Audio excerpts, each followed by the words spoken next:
महर्षि आप आचार्य प्रद्युम्न जी हैं, आप स्वामी रामदेव जी के गुरुदेव भगवान हैं।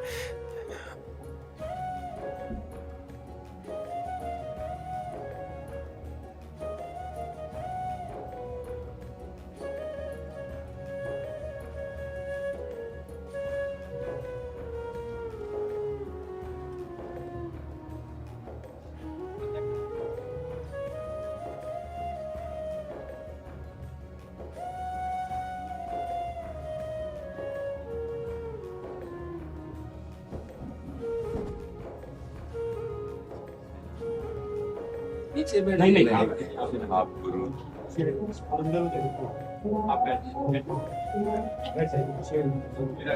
एक श्री जी की चुनरी लाओ महाराज जी पर।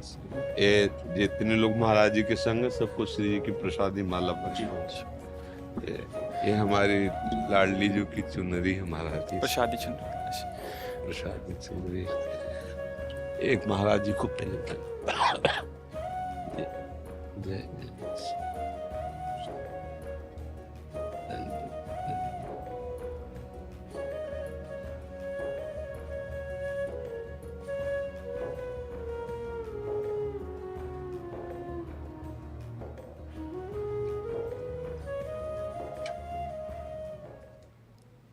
जितने भी भगवत पार्षद भगवत स्वरूप संत महात्मा जन हैं, इन सबके आश्रय से हमें एक महान वस्तु प्राप्त होती है जो किसी साधना से प्राप्त नहीं होती।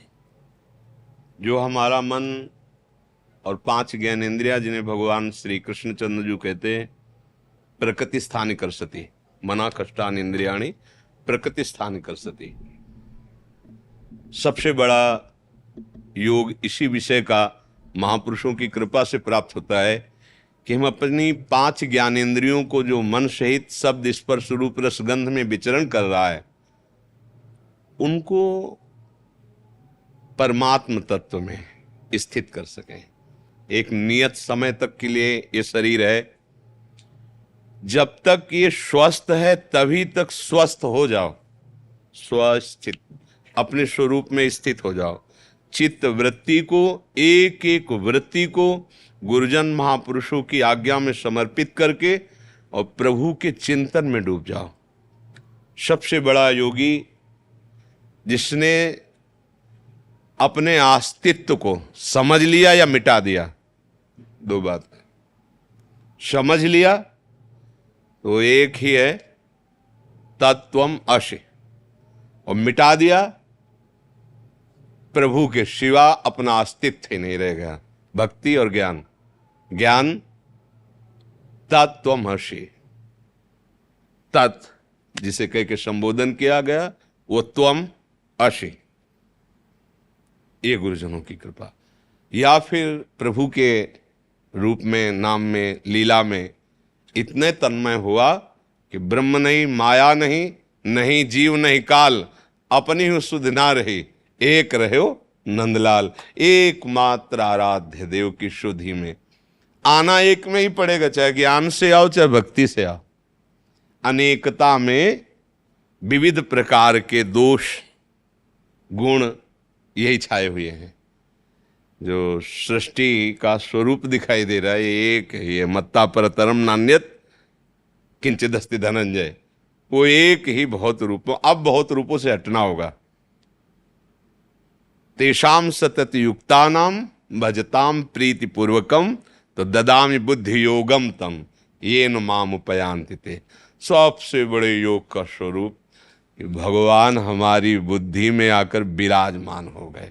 बुद्धि वहां नहीं पहुंच सकती, लगाने की चेष्टा कर सकते हैं, पर भगवान जब हमारी बुद्धि में प्रकाशित हुए तो अब बुद्धि बुद्धि नहीं रह गई, अब श्री कृष्णमय हो गई।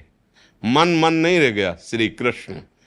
अब कुछ और नहीं रह गया, सर्वम खलविदम ब्रह्म वासुदेवासुरम। ये आखिरी फल है महापुरुषों के सानिध्य का। तो आप लोगों के बड़े भाग्य हैं कि आप ऐसे गुरुजन, ऐसे महापुरुषों का संग कर रहे हैं। शरीर स्वस्थ कीजिए और मन को भी बीमारी रहित कीजिए। मन की बीमारी काम क्रोध लोभ मोह मद मत्सर, बस षड विकार जित अनघ अकामा। कोई कामना नहीं, कोई विकार नहीं, तो अपने आप अपने स्वरूप का अनुभव हो जाएगा। ये जो देहाभिमान लेकर हम विषयों में विचरण करते हैं, मान सम्मान आदि की चेष्टाओं में सुख दुख का अनुभव करते हैं, ये अज्ञान के कारण है। गुरु कृपा दृष्टि से जिस समय ज्ञान का प्रादुर्भाव होता है तो कुछ प्राप्त करना नहीं है, जो है उसी का बोध हो जाता है। जो हमारा स्वरूप है, ब्रह्मभूता प्रसन्नात्मा न सोचति न कांक्षति समाः सर्वेषु भूतेषु मद भक्तिम लभते परा। ये जो अभाव उत्पन्न हुआ है, कमी उत्पन्न हुई है, कामना प्रकट हुई है, ये स्वरूप का विस्मरण के कारण हुई है। और यदि गुरुजनों की कृपा से स्वरूप का स्मरण हो जाए तो वहाँ अभाव नहीं है। न सोचति न कांक्षति प्रसन्नात्मा। सदैव एक ही लक्ष्य रखिए, वही सच्चा शिष्य है, वही सच्चा भक्त है जो अपनी गुरु जी की आज्ञा में प्राण समर्पित कर दे। विचार करने की जरूरत नहीं होती गुरु आज्ञा पर। जिन महापुरुषों के चरणों का आश्रय ले, उनके वचन के अनुसार अपने जीवन को समर्पित कर दे, तो मोक्ष मूलम गुरु कृपा, अपने आप मुक्त हो जाता है, अपने आप समस्त द्वंद्वों से मुक्त हो जाता है। क्योंकि मंत्र मूलम गुरु वाक्यम, गुरु वाक्य पर जो स्थित हो गया, मोक्ष स्वयं जागृत हो जाता है।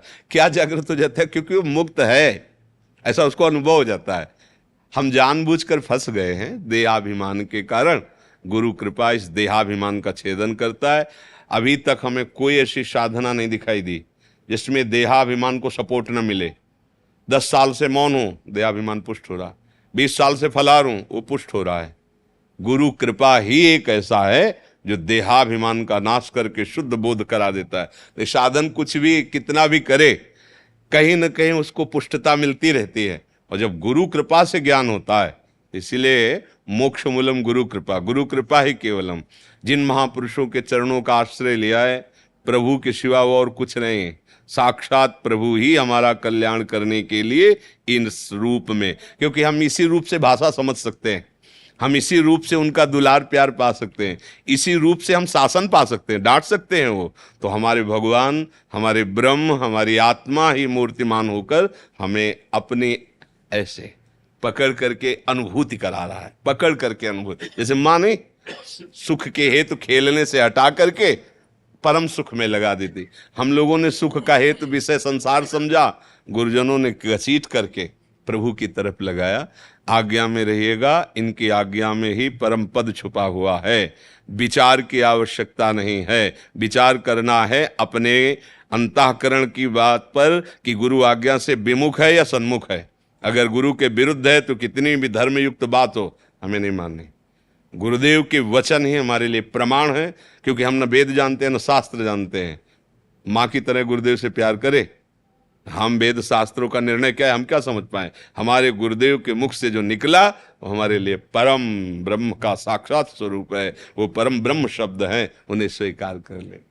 बहुत अच्छा लगा कि महाराज जी एक स्वयं कृपा करके दर्शन दे। आप लोग, हमें बहुत अच्छा लगता है जब कोई संत का प्राणपन से अनुगमन करता है, क्योंकि इस कलिकाल में ऐसी कुछ रीतियां चल गई हैं कि मनमानी चलना तब तक तो गुरु जी, मन के अनुकूल तो गुरु जी, और मन को जहां मारने की बात आई फिर स्पष्ट दिखाई देता है। मन के अनुकूल चले तो गुरु जी, और मन के अनुकूल नहीं हुए तो बोले देख रहे ना, वो खास बात नहीं है जो हम सोच के लगे थे। तुम्हारी सोच क्या थी? प्राकृतिक अहंकार का पोषण, मनोनुकूलता, ये गुरु की बात नहीं होती। गुरु तो मन भंजन करता है। मन मार्या तन बस में की ना, हुआ भरम सब दूर, बाहर से कछ दिखत नाई, अंदर चमके नूर। आपो त्याग जगत में बैठे नहीं किसी से काम, उनमें तो कछु अंतर नहीं, संत का हो चाहे राम। तो आप सरिस चाहे सबकी ना, संतों का स्वभाव होता अपना जैसा बनाना। तो बड़े भाग्य हैं, बस महाराज श्री के अनुकूल चलिएगा, उनकी आज्ञा पे रहिएगा। उसी आज्ञा में परब्रह्म का रस छुपा हुआ है। और जिसने गुरु आज्ञा उल्लंघन कर दी, चाहे जितनी साधना कर ले, गुरु आज्ञा तज करे जे बान, यह है अधर्म यह है सब हानि, कान न रचकन मेरा है। मानते हैं लोक में यश हो सकता है, प्रतिष्ठा हो सकती है, लेकिन ये टिकेगी क्या? कितने दिन का? जब शरीर ही नहीं टिकेगा तो इसका महत्व क्या? गुरु कृपा टिकेगी। जहां भी जाओगे गुरु कृपा कवच तुम्हें परमानंद की अनुभूति कराएगा। ऐसा ये मेरे साथ एक आए हैं जी उधर उस इलाके में, जी जी एक सैकड़ों एकड़ जमीन में जी हजारों हजार वृक्ष लगाए हैं, जी जी 500-600 मयूर, हाँ, बहुत सुंदर, बहुत बहुत सुंदर। सारे खरगोश और ये सब, हाँ सैकड़ों गायें हैं, बहुत जी ही सुंदर है सब। हाँ, नहीं, इन्हीं का तो अभाव हो रहा है आज। लताओं का, हमारे पशु पक्षियों का अभाव सा हो रहा है। गौ सेवा का भी, क्योंकि पहले किसान जैसे बैलों से हल जोतते थे ना, तो बहुत प्रयोग। अब क्या है, ट्रैक्टर का समय आ गया, तो बैल की आवश्यकता नहीं। दूध अधिक चाहिए तो भैंस बांधनी है, क्योंकि देसी गाय तो 2 लीटर 3 लीटर शुद्ध दूध के लिए, जो हमारी देसी गाय है, बहुत तो बहुत 5 लीटर, इससे आगे नहीं। अब जहाँ प्रलोभन धन का है, बहुतायत आधुनिकता का है, वहाँ हमारी गौ सेवा, धर्म स्वरूप बैल सेवा, पशु पक्षियों की सेवा। यहाँ सैकड़ों मोर विचरते थे, बंदर और कुत्तों ने, अभाव लताओं का हो गया, कहाँ बैठे, नीचे मिले तो उन्होंने मार दिए। ये तो बहुत कृपा है, खूब लताओं की सेवा करो। मुझे विशेष गाय सेवा को और दोनों मयूरों की सेवा को बहुत हाँ, बहुत बहुत सुंदर। इनके बड़े सिद्ध संत थे गुरुजी इनके, जी वहाँ उस इलाके में। जी जी जी। नहीं तो किसी की भी मति गति जो भी सुधरी है तो गुरुजनों की कृपा से ही सुधरी, संतों की। कभी किसी का कुछ भी प्रकाश हुआ है तो संतों की कृपा से हुआ है। हाँ, मति कीरति गति भूति भलाई, जब जे जतन जहां जे पाई, सो जानो सत्संग प्रभाव लोकों वेदना। हाँ, किसी भगवत प्रेमी महात्मा की, किसी आत्मबोध महात्मा की कृपा हुई तभी उसमें मति गति बदलती है, नहीं तो शरीर पोषण, इंद्रियों का पोषण इतना ही प्रधान जीवन रह जाता है। जैसे पिता अपने बच्चों पे दुलार करता है, ऐसा आप दुलार करके कृपा करके दर्शन दे ले आए। कहीं कहीं जब इस क्षेत्र में आइएगा तो जरूर पधारिएगा, दर्शन दीजिएगा। एक महाराज जी, जैसे किसी के पास कोई सामर्थ्य हो, जैसे किसी के पास बल का सामर्थ्य होता है, किसी के पास धन का सामर्थ्य होता है, किसी के पास विद्या का सामर्थ्य होता है, जी किसी के पास मतलब वो विधान के तहत उसको मिल जाता है। जी माता पिता गुरुजन समाज किसी न किसी प्रकार से उसके पास पहुंच गया, जी बहुत बड़ा सामर्थ्य हो, जी और उसको ऐसा लगा कि जैसे कि वो एक कोई अध्यापक है जी और उसके पास बहुत सामर्थ्य है, वो पढ़ा रहा है अपने बच्चों को, जी और उसके मन में आया कि बस इसको छोड़ करके ना चुप हो जा। जी तो ऐसे क्या उस सामर्थ्य का वो उपयोग नहीं हो पाएगा, जी तो उससे उसको दोष, आपके विचार में जी उसको दोष लगेगा या ऐसी कोई बात नहीं है? महाराज जी, हम ये कह रहे कि जैसे किसी के पास विद्या का अध्ययन है, उसने किया, तो मान लो मेरे पास शास्त्र है हाँ, और मैं शास्त्र की सेवा ना करके बस मौन हो जाऊं, तो भी आपका काम करेगा। जो शास्त्र का बल है ना, वो का वाणी मौन होने पर भी काम करेगा, क्योंकि आपके देखने से, आपके बैठने से, आपके चलने से जो आपने शास्त्र में अनुभव किया है वो बिना बोले आ जाएगा सब में, वो व्यर्थ नहीं जाएगा। आप एक गुफा में बंद कर लीजिए आप अपने को, तो आपके परमाणु पूरे हमारे भारत को, पूरे हमारे विश्व को पुष्ट करेंगे। ये अध्यात्म में सत्य वस्तु है, ये छुपाने से छुपती नहीं है। आप संकल्प कर लीजिए, मैं किसी से नहीं मिलूंगा, किसी से नहीं बोलूंगा, फिर भी ये संकल्प करोड़ों अरबों का कल्याण कर देगा। इसमें अपराध या दोष की तो बात ही नहीं है। पर यदि वो कृपा करके बोल दे तो जो अमोघ वस्तु प्राप्त हुई है वो पिपासुओं की पिपासा शांत करेगी। पर अगर वो नहीं बोलते हैं तो भी परम कल्याण हो जाएगा। जो इन ऐसे महापुरुषों के चरणों का केवल आश्रय ले ले, तो ये वाणी से मौन है, हृदय से नहीं। हृदय माता की तरह, अनंत माताओं की तरह दुलार होता है संतों के हृदय में, वो बस दृष्टि से हो जाएगा, दृष्टि से हो जाएगा। वो करुणा भरी दृष्टि से एक बार देख लिए तो अज्ञान का नाश हो जाएगा। जो शास्त्रों का फल है अज्ञान की निवृत्ति, वो संत दर्शन मात्र से हो जाएगा। उनके हृदय की जो भावना है वो मंगल कर देगी।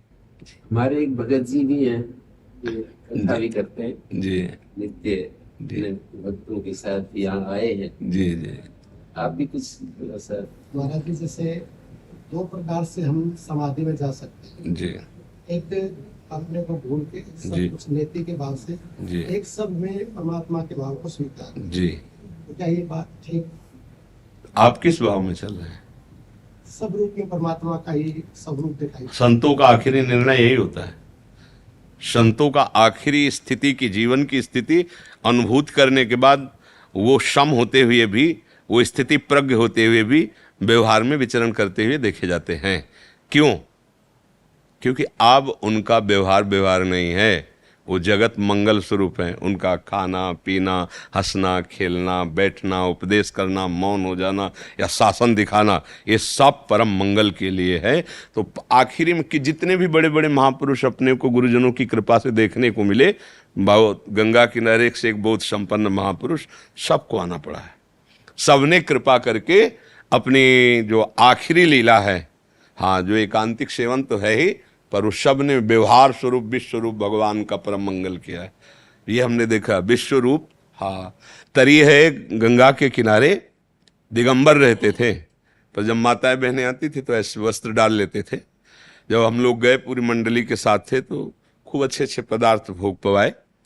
फिर शाम के एकांत में उनको खोजा तो एक कुशासन बिछा था, उसके ऊपर एक कपड़ा भी नहीं, और दिगंबर, और हाथ में 2 रोटी थोड़ा भरता ले। तुम कहा स्वामी जी, हम लोगों को आपने पुआ खीर और क्या क्या पवाए, आप ऐसे? गुरु जी, हम तो सेवक हैं, सेवक के लिए तो इतना ही। स्वयं में तितिक्षा, ब्रह्मानुभूति से तृप्त, और व्यवहार ऐसा सबके लिए। ये तो हमने सिद्ध पुरुषों में देखा है। और सही पूछो तो इस सबसे श्रेष्ठ समाधि यही है कि सबके बीच में रहते हुए अपनी स्थिति में रहना और सबको स्थिति की तरफ झकाना। बड़े बड़े महापुरुषों में, उड़िया बाबा आदि बड़े बड़े महापुरुषों में आप रह भी नहीं सकते। आपको ऐसी प्रेरणा होगी, आपको करना पड़ेगा, जबरदस्ती करना पड़ेगा, पक्का पक्का। जीवन में निश्चय किया था कि ये जो हो रहा है कभी नहीं, भिक्षावृत्ति और गंगा किनारे एकांत सेवन, नहीं, हमारे निश्चय से कुछ होगा, हमारे गुरु जी का निश्चय चलेगा, हमारे प्रभु का निश्चय चलेगा। तो मुझे लगता है अगर विश्वरूप भगवान के बीच में रहकर निष्काम स्थिति में, और फिर तो ये समाधि से भी श्रेष्ठ माना जाएगा। समाधि में स्वात्म सुख का अनुभव करते हैं तो इसमें परमात्म स्वरूप सबके बीच में रहकर उसी सुख का अनुभव होगा, कोई और नहीं है। जो बहिर्मुख पुरुषों के भी बीच में बैठ करके अपनी स्थिति में रहता है वही स्थित प्रज्ञ है।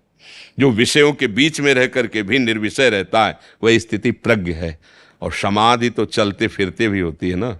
एक होती पद्मासन लगा के समाधि, एक होती चलते फिरते, जो असंप्रज्ञात विचक्षणा समाधि है, संकल्प रहित। वो महापुरुष उठते बैठते चलते फिरते हर समय अपने स्वरूप में रहता है, हर समय स्थिति में रहता है। कुछ घंटों की समाधि के बाद जो बाहर दशा आती है वो उसमें नहीं होती। वो बाहर चलते फिरते उठते बैठते हर समय अपनी स्थिति में रहता है। ये सर्वश्रेष्ठ स्थिति है। बाजार में बैठा हुआ भी समाधिस्थ है, बहिर्मुख पुरुषों के बीच में भी बैठा हुआ समाधिस्थ है, वार्ता करता हुआ भी मौन है, देखता हुआ भी बिल्कुल नहीं देख रहा है, खाता पीता हुआ भी बिल्कुल खा पी नहीं रहा है। समझ रहे ला जी। बड़ी कृपा आप सबकी, बड़ी धन्यवाद।